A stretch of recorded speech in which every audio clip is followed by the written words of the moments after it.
ဟုတ်ကဲ့အားလုံးပဲမင်္ဂလာပါအဲ့တော့ဒီဗီဒီယိုထဲမှာတော့ကျွန်တော်တို့EVPN VXLAN ရဲ့ part 2ကိုဆက်ပြီးတော့sharing လုပ်ပေးသွားမှာဖြစ်ပါတယ်အဲ့တော့ဒီ part 2ကိုဆက်ပြီးတော့ကျွန်တော်တို့မကြည့်ခင်အရင် share ခဲ့တဲ့ part 1 ဗီဒီယိုကို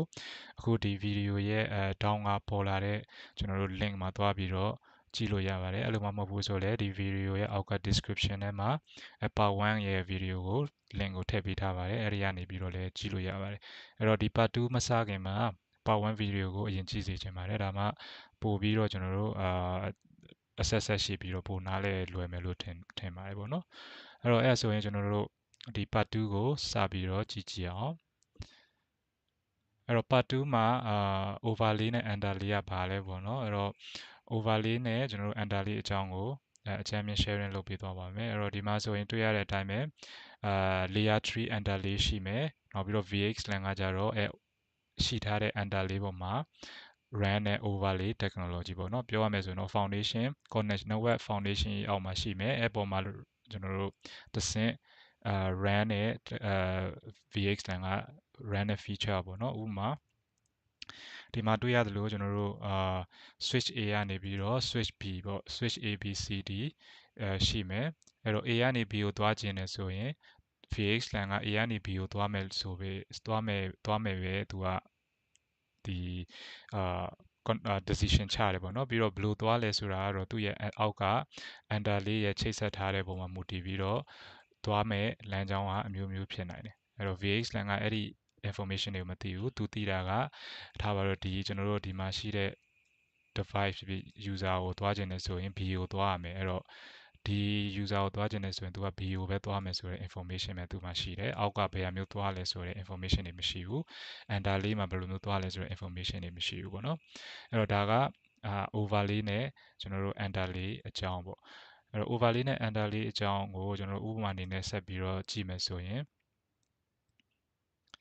ဒီမှာကျွန်တော်တို့တွေ့ရတဲ့အတိုင်းပဲပေါ့နော်ဥပမာကိုယ့်ရဲ့အိမ်ကနေပြီးတော့ကိုယ့်တငယ်ချင်းအိမ်ကိုပဲဖြစ်ဖြစ်ပစ္စည်းပို့စရာရှိတာမို့စားစရာပို့မယ်ဒါမှမဟုတ်ရင်ကိုယ့်ရဲ့အာဒီအတိမိတ်ဆွေအိမ်ကိုပဲဖြစ်မိသားစုရဲ့အိမ်ကိုပဲဖြစ်ပစ္စည်းပို့တော့မယ်ဆိုရင်အစားစရာပို့တော့မယ်ဆိုရင်ပထမဦးဆုံးကျွန်တော်တို့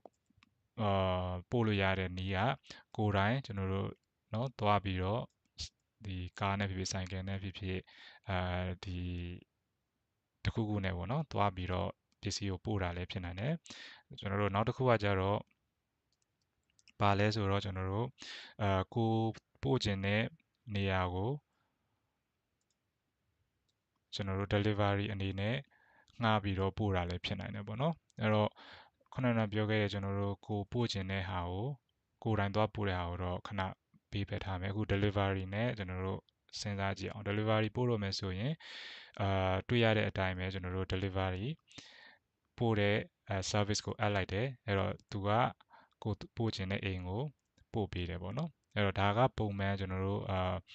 လုပ်ရိုးလုပ်စဉ်အဲ့တော့ delivery ဒီပို့တဲ့သမားကဘယ်လမ်းကြောင်းကနေသွားလဲဟုတ်လားဘယ်လမ်းကြောင်းကနေသွားလဲဘယ်လိုမျိုးရောက်အောင်ကိုပို့ခြင်းတဲ့အိမ်ကိုသွားလဲဆိုတာကိုဒီပို့တဲ့လူအနေနဲ့မသိဘူးเนาะအဲ့ကိုကဥမာထားပါတော့ဒီအိမ်ကိုပို့မယ်ဆိုရင်ကိုတငယ်ချင်းအိမ်ကိုပို့မယ်ဆိုကိုတငယ်ချင်းအိမ်ကိုပဲပို့မယ်အဲ့တော့အဲ့ဒီဟာကိုကဘာလုပ်လဲဆိုတော့ခုနပြောတဲ့ delivery ကိုservice ကိုအပ်လိုက်တယ်အဲ့တော့ delivery service က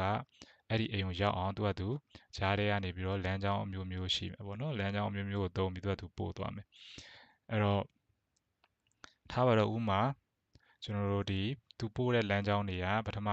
လမ်းကြောင်းကခုနကလမ်းကြောင်းပေါ့နော်အဲ့တော့လမ်းကြောင်းကနေပြီးတော့ပို့ပေမဲ့အဲ့တော့နောက်ဖြစ်နိုင်တဲ့တစ်ခုရှိတာကြတော့ထားပါပထမဦးဆုံးလမ်းကြောင်းသူပို့တဲ့လမ်းကြောင်းမှာတခုခုလမ်းပြတ်တာပဲဖြစ်လမ်းပြင်တာပဲဖြစ်နေမယ်အဲ့အချိန်မှာဆိုရင်လေဒီကျွန်တော်တို့ပို့တဲ့လူအနေနဲ့ဘာမှသိစရာမလိုဘူး delivery သမားကသူကနဲ့သူနောက်လမ်းကြောင်းတစ်ခုကိုရှာပြီးတော့ကိုပို့ခြင်းတဲ့နေရာကိုရောက်အောင်ပို့ပေးသွားတယ်ပေါ့နော်အဲ့တော့ဒါကဒီ delivery service ကကျွန်တော်တို့ဒီအောက်က underlay ပေါ်မှာဘယ်လိုမျိုးသွားလဲဆိုတာသူဆုံးဖြတ်သွားတယ်ပေါ့နော် underlay ဒီ land တွေကိုဒီ delivery land service သွားမဲ့လမ်းကြောင်းတွေက enter လေးတွေပဲဟိုမှာမူတည်ပြီးတော့သူကသွားတယ်အဲ့တော့ဒီ enter လေးအကြောင်းကိုပို့တဲ့လူကဘာမှသိစရာမလိုဘူး။ဒီ user ကနေပြီးတော့ဒီအိမ်ကိုပို့မယ်ဆိုရင်ဒါကိုပဲသူက information ပဲသူရှိမှရှိတာပေါ့နော်အဲ့တော့အဲ information ကိုခုနကပြောတဲ့ delivery service ကိုကျွန်တော်တို့ပို့လိုက်တယ်ဘယ်အိမ်ကိုပို့ပါမယ်အဲ့တော့ delivery service ကသူအဆင်ပြေတဲ့လမ်းကြောင်းနဲ့ enter လေးကိုသုံးပြီးတော့ကျွန်တော်တို့ပို့တယ်အဲ့တော့ဒါကပုံမှန်ကျွန်တော်တို့နေ့တူကဒီတွေ့ရတဲ့ overlay enter လေးကိုလာမျိုးစဉ်းစားကြည့်လို့ရတယ်ပေါ့နော်အဲ့လိုပဲကျွန်တော်တို့ဒီ networking မှာဆိုလဲခုနကဟာကိုပြန်ပြီးတော့ဆက်မယ်ဆိုရင် overlay enter လေးမှာ VXLAN မှာ VXLAN က overlay အဲ့တော့ overlay မှာခုနကပြောတဲ့ VLAN 10ရှိမယ်ဒီဘက်မှာကျွန်တော်တို့ VLAN 10ရှိမယ်เนาะ switch A မှာ connect လုပ်ထားတဲ့ VLAN 10 switch D မှာ connect လုပ်ထားတဲ့ VLAN 10အဲ့မှာကျွန်တော်တို့ switch A က VLAN 10တွေက user ကကျွန်တော်တို့ switch D က VLAN 10တွေက user ကိုပို့ရမယ်ဆိုရင်သူကဘာလုပ်လဲဆိုတော့ tunnel စောက်လိုက်တယ်အဲ့တော့အဲ့ tunnel ကသူ့မှာခုနကပြောတဲ့ information ပဲရှိတယ်เนาะဒီ switch D ကိုပဲသွားမယ်ဆိုတဲ့ information ပဲရှိတယ်အဲ့တော့ဒီအောက်ကလမ်းကြောင်းမှာတော့ဘယ်မျိုးသွားလဲဆိုတာတော့ဒီ enter လေးရဲ့ခုနကပြောတဲ့ information မှာမူတည်ပြီးတော့ကျွန်တော်တို့သွားမှာဖြစ်တယ်ပေါ့နော်အဲ့တော့ D ကိုသွားဖို့အတွက်ပထမဆုံး A ကနေ B ကနေကျွန်တော်တို့ D ကိုသွားတယ်ဒါက enter လေးကသူဆုံးဖြတ်သွားတာပေါ့နော် A ကနေ B ကနေ D ကိုသွားတယ်အဲ့တော့အဲ့ဒါဆိုရင် D ကိုရောက်မယ်ပေါ့အဲ့တော့အဲ့လမ်းကြောင်းအတိုင်းကျွန်တော်တို့စောက်ပြီးတော့ tunnel စောက်ပြီးတော့ tunnel data ပို့လိုက်တယ်ဒါပေမဲ့အချိန်မှာထားပါတော့ B ကကျွန်တော်တို့ဒီမှာ down သွားတယ်ဆိုရင်เนาะ switch B ကကျွန်တော်တို့ down သွားတယ်ဆိုရင်အဲ့ဒီခုနကလမ်းကြောင်းကအဆင်မပြေတော့တဲ့အတွက်တခြားလမ်းကြောင်းကိုရှာပြီးတော့သွားတယ်ဥပမာ A ကနေ C ကနေ D ကိုသွားတယ်အဲ့တော့ဒီနည်းနဲ့ကျွန်တော်တို့ကိုသွားခြင်းတဲ့ D ကို enter လေးကနေပြီးတော့ရောက်အောင်ပို့ဆောင်ပေးတယ်ပေါ့နော်အဲ့လိုပဲဥပမာထားပါတော့ဒီမှာဆိုရင်လည်းကျွန်တော်တို့ A ကနေ B ကိုတာနဲ့စောင့်မယ်ဆိုလဲအတိုင်းပဲခုနကပြောသလိုပဲ enter လေးကနေပြီးတော့လမ်းကြောင်းရှာပေးလိမ့်မယ်ဒါမှမဟုတ်လည်းကျွန်တော်တို့ C ကနေ B ကိုသွားမယ်ဆိုရင်လည်း enter လေးကနေပြီးတော့လမ်းကြောင်းရှာပြီးတော့သွားလို့ရတယ်အဲ့တော့ဒါကဘာလဲဆိုတော့ overlay နဲ့ကျွန်တော်တို့ enter လေးအကြောင်းပေါ့နော်အဲ့လောက်ဆိုရင်တော့သိမှထင်တယ်အဲ့တော့ဒီမှာဆိုရင်ကျွန်တော်တို့တွေ့ရတဲ့ဟာဆိုရင် VXLAN ရဲ့ components တွေရှိမယ်အဲ့တော့ VXLAN မှာ VXLAN သုံးမယ်ဆိုရင်ကျွန်တော်တို့ component တွေရှိမယ်ပထမဆုံးဒီမှာတွေ့ရတာ VTAP ပေါ့နော်Virtual Tunnel Endpoint အဲ့တော့ Cisco ဒီမှာဆိုရင်တော့ကျွန်တော် NVE လို့လည်းခေါ်တယ်เนาะ Network Virtualization Edge ပေါ့အဲ့တော့သူကဘာလဲဆိုတော့ခုနကဒီမှာတွေ့ရတဲ့အတိုင်းပဲ tunnel endpoint အဲ့တော့ tunnel VXLAN မှာ tunnel တွေစောက်တယ်အဲ့တော့ tunnel တွေက A ကနေ B ကိုပို့ခြင်း A နဲ့ B နဲ့က tunnel စောက်တယ်အဲ့ဒါဆိုရင် A က tunnel endpoint B ကလည်းသူ့ရဲ့ tunnel endpoint ပေါ့နော်အဲ့တော့ဒါမျိုးကျွန်တော်တို့ tunnel စောက်တာနှစ်မျိုးဖြစ်နိုင်တယ်ဒီဒါက switch တွေကနေပြီးတော့ကျွန်တော်တို့ tunnel စောက်တာလည်းဖြစ်နိုင်တယ်အဲ့လိုမှမဟုတ်ဘူးဆိုရင်ကျွန်တော်တို့software base ပေါ့နော် host base လို့လည်းခေါ်တယ် VMware ကျွန်တော်တို့ ESXi တွေ Hyper-V တွေအဲ့ဒီထဲမှာကျွန်တော်တို့ဘာရှိလဲဆိုတော့ V switch ပေါ့နော် virtual switch ဆိုတာရှိတယ်အဲ့ဒီ virtual switch တွေကလည်း tunnel လှမ်းပြီးတော့စောက်လိုက်တာဖြစ်နိုင်တယ်အဲ့တော့ဒီမှာကျွန်တော်တို့ကြည့်မယ်ဆိုရင်ဒီ switch မှာကျွန်တော်တို့ခုနကပြောတဲ့ESXi နေကျွန်တော်တို့ထည့်ထားတယ်ပေါ့နော်အဲ့ထက်မှာကျွန်တော်တို့ virtual switch ရှိတယ်အဲ့တော့ virtual switch ကလည်းကျွန်တော်တို့ VTAP ဖြစ်နိုင်တယ်ပေါ့အဲ့မျိုးဆိုရင်တော့ကျွန်တော်တို့ဒါ software base VTAP ပေါ့နော်အဲ့တော့အဲ့ဆိုရင် data ပို့လိုက်တယ်ဆိုရင်ဒီကောင်ကနေပြီးမှမလုပ်လဲဆိုတော့ခုနကတာနဲ့စောက်တယ် encapsulation decapsulation လုပ်တယ် switch ကိုရောက်လာရင် switch ကဘာမှမလုပ်တော့ဘူးဒီတိုင်းပဲကျွန်တော်တို့ forward လုပ်ပေးသွားတယ်အဲ့တော့ switch ကဒီအချိန်မှာကျွန်တော် enter လေးနေရာကိုရောက်သွားမှာပေါ့နော်အဲ့တော့အဲ့မျိုး VTAP မှာနှစ်မျိုးရှိတယ်ကျွန်တော်တို့ဒီ software base နဲ့ကျွန်တော်တို့ network base ပေါ့နော် gateway hardware base ပေါ့အဲ့တော့ tunnel စောက်တဲ့ endpoint ကိုကျွန်တော်တို့ VTAP လို့ခေါ်တယ်နောက်အဲ့ tunnel ထဲမှာခုနကပြောရဲကျွန်တော်တို့ VNI တွေရှိမယ် VNI ကကျွန်တော်တို့ပုံမှန် VLAN မှာဆိုရင်တော့ကျွန်တော်တို့ VLAN ID ပေါ့နော် VLAN ID လို့ပြောလို့ရတယ် ID နံပါတ်ပေါ့နော်ဒီမှာဆိုရင်တော့ကျွန်တော်တို့ virtual network identifier အဲ့တော့ဒီ tunnel ထဲမှာဥပမာ VLAN 10နဲ့ VLAN 10နဲ့ connect လုပ်မယ်ဆိုရင်အဲ့ဒီအတွက်ကျွန်တော်တို့ VNI တစ်ခုရှိရတယ်ပေါ့နော် VLAN 10ကို mapping လုပ်ထားတယ်ဥပမာထားပါတော့1ပေါ့ VNI 1နောက် VNI 2သူကဘာလဲဆိုတော့ VLAN 20နဲ့ VLAN 20ကို mapping လုပ်ပေးတာအဲ့တော့ဒီ tunnel ထဲမှာဖြတ်သွားတယ်ဆိုရင် VNI 1ဆိုရင်ဒီဘက်ရောက်သွားရင် VNI 1ကဘယ်ဟာနဲ့ mapping လုပ်ထားလဲဆိုရင် VLAN 10နဲ့mapping လုပ်ထားတဲ့အတွက်သူက VLAN 10ကို ထွက်သွားမှာပေါ့နော် VNI 2ဆိုရင်ဒီဘက် B ကို switch B ကိုရောက်သွားရင်2ကကျွန်တော်တို့ VLAN 20နဲ့ mapping လုပ်ထားတဲ့အတွက် VLAN 20ကိုထွက်သွားမယ်အဲ့တော့ VNI ကအဲ့ဒီအတွက်ကျွန်တော်တို့သုံးတာအဲ့တော့ VNI မှာနှစ်မျိုးရှိတယ် layer 2နဲ့ layer 3 VNI ကျွန်တော်တို့ပုံမှန် VLAN မှာเนาะ layer 2 VLAN layer 3 VLAN ရှိတယ်လို့ပဲ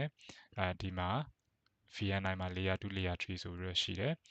အဲ့တော့အရင်ကျွန်တော်ဗီဒီယိုထဲမှာVLAN တွေအကြောင်းပြောထားတဲ့ဗီဒီယိုရှိတယ်အဲ့ဒီဗီဒီယိုကိုကျွန်တော်တို့ဒီပေါ်လာတဲ့ link ကနေတွားပြီးတော့ကြည့်လို့ရတယ်အဲ့တော့အခုကျွန်တော်တို့ဒီမှာဆက်မယ်ပေါ့နော်အဲ့တော့နောက်ပြီးတော့ဒီမှာတွေ့ရတဲ့ VN segment VN segment ကကြတော့ဘာလဲဆိုတော့သူက feature တစ်ခုပဲပေါ့နော်ကျွန်တော်တို့ VLAN မှာဆိုရင်ကျွန်တော်တို့ trunk လို့ပြောသလိုပေါ့နော် trunking ပြောသလိုဒီ VNI တွေကိုသုံးပြီးတော့ကျွန်တော်တို့ layer 2 network တခြားတစ်ဖက်ရဲ့ layer 2 network တွေကိုကျွန်တော်တို့ identify လုပ်နိုင်တဲ့ feature ပေါ့အဲ့မျိုး feature က VN segment လို့ခေါ်တယ်ဥပမာဆိုရင်ကျွန်တော် VLAN နဲ့ရှင်ပြောမယ်ဆိုရင် trunk ပေါ့နော် trunking လုပ်တယ်အဲ့လိုပဲ VLAN segment ရှိရမယ်အဲ့တော့ဒါက VXLAN ရဲ့ basic components တွေဖြစ်တယ်အဲ့တော့ဘယ်လိုမျိုးလုပ်လို့လဲဆိုတော့ဥမာ VLAN 10ကနေပြီးတော့ကျွန်တော်တို့ connect လုပ်တယ်data ပို့မယ်ဆိုရင် switch A ရောက်တယ် switch A က VTAP ဖြစ်တဲ့အတွက်သူကပို့လိုက်တဲ့ data ကိုကျွန်တော်တို့ encapsulate လုပ်တယ် encapsulate လုပ်ပြီးတော့ UDP ထဲကိုပေါ့နော် UDP ထဲကို encapsulate လုပ်ပြီးတော့အဲ UDP အတိုင်းကျွန်တော်တို့ဒီ tunnel ဆောက်ပြီးတော့ tunnel ပို့လိုက်တယ်အဲ့တော့ switch B ကိုရောက်သွားရင်ခုနကပြောတဲ့ကျွန်တော်တို့UDP ကိုကျွန်တော်တို့ဖယ်ထုတ်ပြီးတော့တကယ်သူပါလာတဲ့ data ကိုကြည့်ပြီးတော့သက်ဆိုင်တဲ့ VLAN တွေကို forward လုပ်ပေးလိုက်တယ်ဒါကအကြမ်းမြင်ဒီ component တွေကိုသုံးတဲ့ component တွေနဲ့ဆက်ဆက်တဲ့ဒါအလုပ်ဆောင်မှုပေါ့နော် VTAP ရှိမယ် VTAP ကကျွန်တော်တို့ VNI ကိုသုံးပြီးတော့ဒီ tunnel ထဲမှာ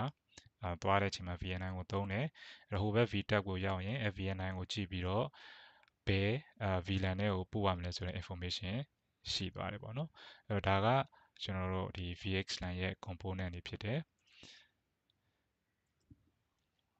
အဲ့တော့နောက်ကျွန်တော်တို့ဆက်သွားအောင် VXLAN မှာ addressing ဘယ်လိုလုပ်လဲပေါ့နော်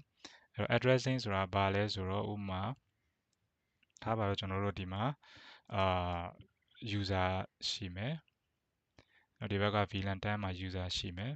အဲ့တော့ဒီ user ကနေပြီးတော့ဒီ VLAN 10 user ဒီ user B ကိုပို့ခြင်းတယ်ပေါ့ဥပမာဒါထားပါတော့ A ပေါ့ A ကနေ B ကိုပို့မယ်ဆိုရင်ဒီ switch A ကကျွန်တော်တို့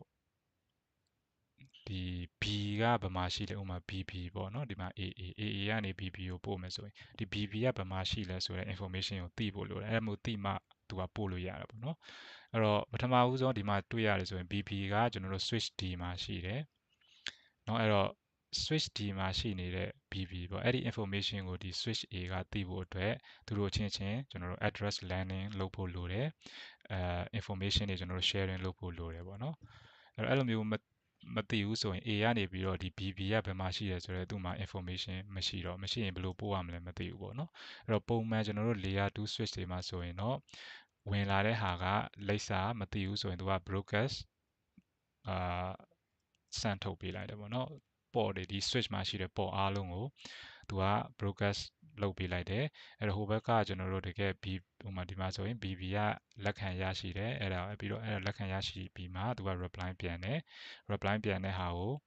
information ကိုဒီထဲမှာတင်ထားတယ်နောက်တစ်ခေါက် BB ကိုပို့တယ်ဆိုရင်တော့အဲ့ information ရှိတာတဲ့အတွက်ခုနကတော့ကျွန်တော် broadcast မလုပ်တော့ဘူးအဲ့တော့အဲ့ဒီအသေးစိတ်ကိုလည်းကျွန်တော်ဒီပေါ်လာတဲ့ down က video မှာ sharing လုပ်ပေးထားပါတယ်တွားပြီးတော့ကြည့်လို့ရပါတယ်အဲ့တော့အဲ့ဒီဟာကဘာလဲဆိုတော့ပုံမှန် switch တွေမှာအလုပ်လုပ်တဲ့ဟာပေါ့နော်အဲ့တော့ဒီမှာပြန်လာမယ်ဆိုရင် VXLAN မှာကြတော့နည်းနည်းကွဲထွက်တဲ့အမျိုးအလုပ်မလုပ်ဘူးအဲ့တော့ကျွန်တော်တို့တစ်ချက်ကြည့်အောင်အဲ့တော့ဒီမှာဆိုရင်ကျွန်တော်တို့ VXLAN ရဲ့ addressing မှာအဓိကသူလောက်ရမယ့်ဟာနှစ်မျိုးရှိတယ်เนาะ address landing နဲ့ address landing ဆိုတာခုနကပြောတဲ့ဟာဥပမာ BB ရဘယ်မှာရှိတယ်ဆိုတဲ့ information ပေါ့နော် user endpoint information တွေနောက်ပြီးတော့ခုနက VTAP information တွေကို landing လုပ်ရတဲ့အပိုင်းနဲ့နောက်ပြီးတော့ BAM traffic handling ဆိုတဲ့ရှိတယ်အဲ့တော့ BAM traffic ဆိုတာဘာလဲဆိုတော့ဥပမာ BAM ဆိုတာကျွန်တော်တို့ broadcast เนาะ unknown unicast နဲ့ကျွန်တော်တို့ multicast traffic တွေပေါ့နော်အဲ့မျိုး traffic တွေပုံမှန် switch မှာဆိုရင်တော့အကုန်လုံးကိုသူကစမ်းထုတ်ပေးလိုက်တယ်ပေါ့နော် forward လုပ်ပေးလိုက်အဲ့တော့ဒီ VXLAN မှာကျတော့အဲ့ဒီ traffic တွေကိုဘယ်လိုမျိုး handle လုပ်တယ်ဆိုတော့ handle လုပ်မလဲဆိုတဲ့ဟာလည်းလိုတယ်ပေါ့အဲ့တော့အဓိက2မျိုးရှိတယ် address landing နဲ့ကျွန်တော်တို့ band traffic handling ပေါ့နော်အဲ့ဒီနှစ်ခုကိုကျွန်တော်တို့